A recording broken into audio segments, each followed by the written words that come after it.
Hello students, स्वागत है आप सभी का हमारे यूट्यूब चैनल पर जिसका नाम है सौरभ क्लासेस। आज मैं एमए सेमेस्टर 1 के लिए पेपर CC2 जो है मेडाइवल सोसाइटी, उससे काफ़ी महत्वपूर्ण विषय इस्लामिक समाज में गुलाम अथवा महिलाओं की स्थिति लेकर उपस्थित हुआ हूँ। तो चलिए शुरू करते हैं। इस्लामिक समाज में गुलाम एक महत्वपूर्ण सामाजिक वर्ग माना गया है।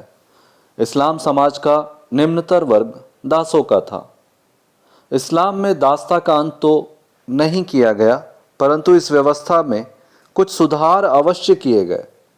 गुलामों का व्यापार इस्लाम के उदय काल से ही होता था। यह दास विभिन्न देशों में होने के कारण अपनी शारीरिक बनावट में भी भिन्नता रखते थे तथा इनका मूल्य भी अलग होता था। इस्लाम धर्म में मुसलमानों को दास बनाने की आज्ञा नहीं दी है, और यदि कोई दास इस्लाम स्वीकार कर ले तो उसे मुक्ति को आवश्यक भी नहीं बतलाया है। इसमें मालिक और दास के समागम से यदि कोई बच्चा होता था तो वह गुलामी से भी आज़ाद हो जाता था।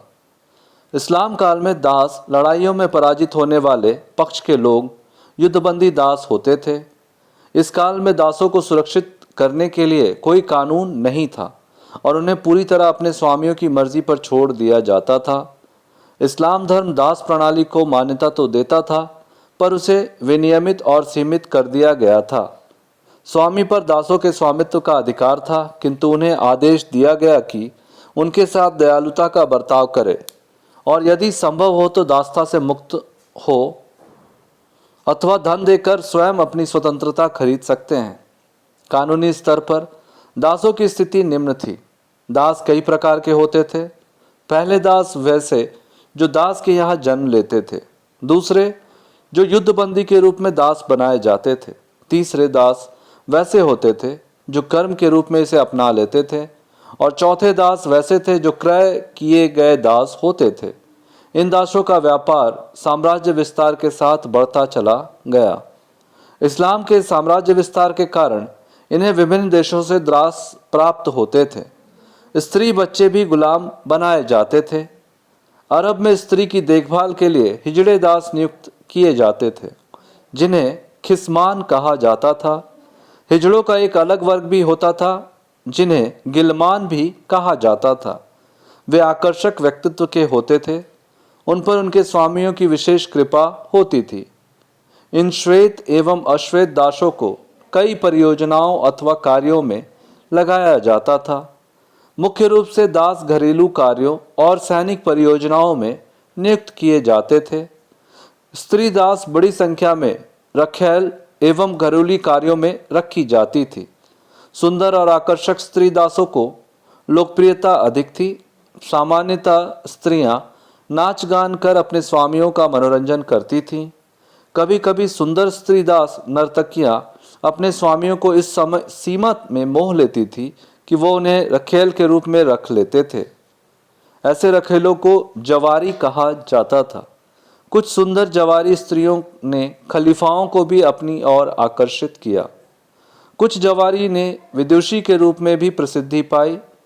साधारण दासियां गृह कार्य में पारंगत होती थीं, अतः लोग इस उद्देश्य से उन्हें अपने घरों में सेविका के रूप में रखते थे।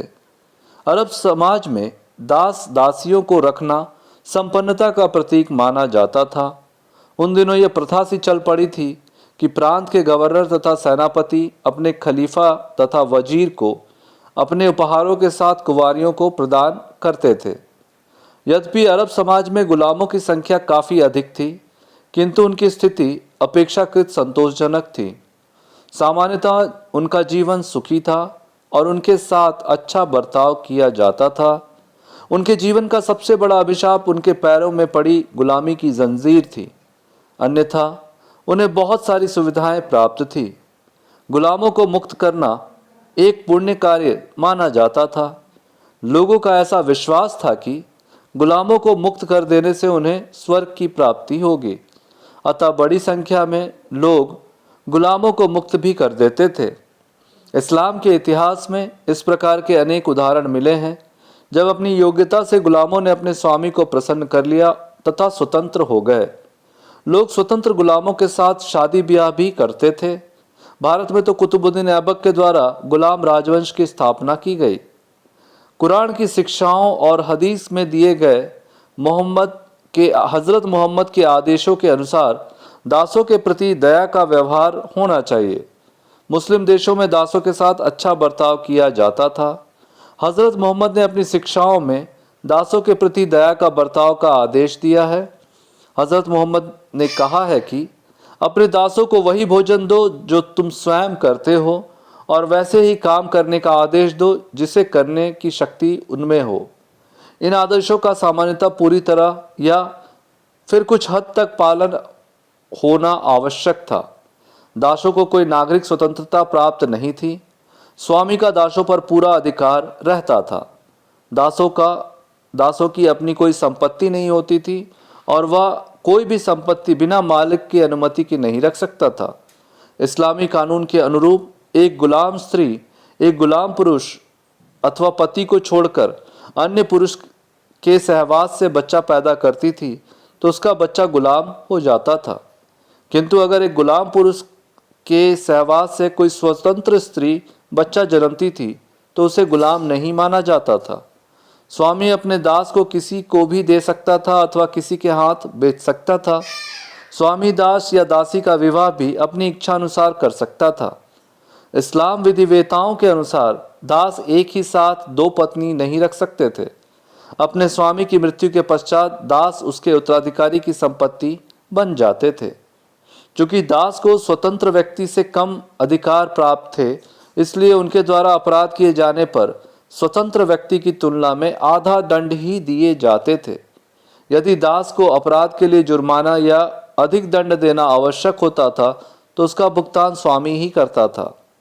एक प्रसिद्ध इस्लामी पुस्तक अखलाक इज जिलाली, जो मुस्लिमों के बीच व्यवहारिक दर्शन की एक लोकप्रिय प्रबंध है, उसमें कहा गया है कि एक स्वतंत्र व्यक्ति के मुकाबले दास से सेवा लेना अच्छा है।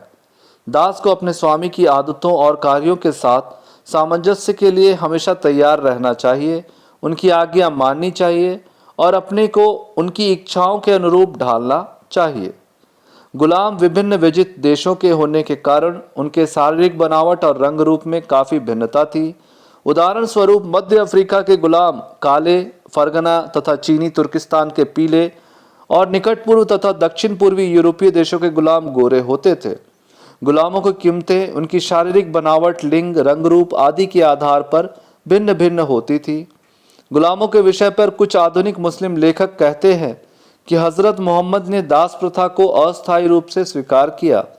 वे लोग कहते हैं कि मुस्लिम विचारों की प्रगति या परिस्थितियों में बदलाव से दास प्रथा का उन्मूलन निश्चित है, लेकिन वास्तविकता यह है कि इस्लाम में दास प्रथा उनके विवाह, बिक्री और उत्तराधिकार संबंधी कानूनों के साथ घनिष्ठ रूप से संबद्ध है। उनके उन्मूलन से मुस्लिम धर्म की नींव पर कुठाराघात होगा। कंक्लूजन अर्थात निष्कर्ष को देखें तो इस प्रकार उपरोक्त तथ्यों के विश्लेषण से हम इस निष्कर्ष पर पहुंचते हैं कि दास प्रथा इस्लाम की भावना के साथ पूरा सामंजस्य रखता है।